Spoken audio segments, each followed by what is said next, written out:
প্রতিবেদন পেতে আরো 1 সপ্তাহ লাগলেও প্রাথমিক তদন্তে জানা গেছে ভারসাম্যহীনতার কারণে জাতীয় গ্রিডে মঙ্গলবারের বিপর্যয়। কালকে থেকে বাইরে থাকবে উৎপাদনের মধ্যে আবার চোখ বন্ধ করে গেল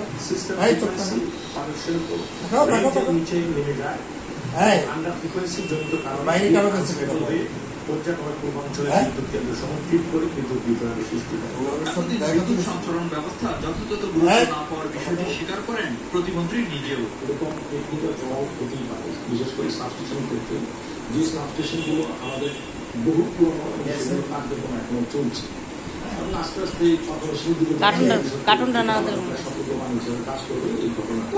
মঙ্গলবারের ঘটনার পর আবারও সামনে এসেছে 2014 সালের বিদ্যুৎ বিপর্যয়ের পর তদন্ত কমিটির করা সুপারিশ পূর্ণাঙ্গ বাস্তবায়ন না হওয়ার বিষয়টি। জাতীয় গ্রিডকে 6টি অঞ্চলে ভাগ করার পরামর্শ থাকলেও এখন পর্যন্ত বিভক্ত হয়েছে পূর্ব ও পশ্চিম 2 ভাগে। বিশেষজ্ঞরা বলছেন জাতীয় গ্রিডকে আরো কয়েকটি অঞ্চলে ভাগ করা, পর্যাপ্ত আন্তঃসংযোগ ব্যবস্থা, স্মার্ট গ্রিড ও স্বয়ংক্রিয় লোড সমন্বয় ভূমিকা রাখবে বিদ্যুৎ ব্যবস্থাপনা স্থিতিশীল রাখতে। বাংলাদেশের সিস্টেমটা অনেকটা একটা দ্বীপের মতো, সুতরাং একটা সমস্যা হলে ওই দ্বীপটাকে আলাদা করে সেটাকে রক্ষা করা ব্যবস্থা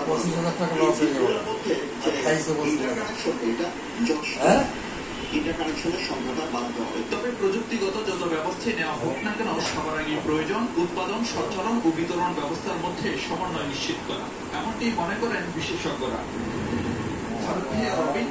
সময় সংবাদ, ঢাকা।